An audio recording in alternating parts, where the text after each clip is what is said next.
Narito ang puso ko, hinahangad ko lagi ang pag-ibig mo, pagkat ikaw ang dahilan bakit ako nabubuhay.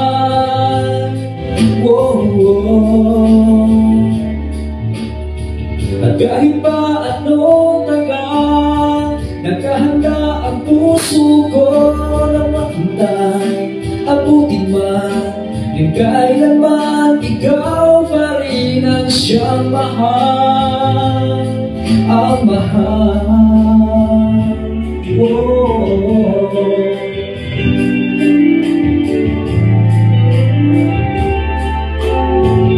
Bakit di mo ba bigyan puso kong nagmamahal?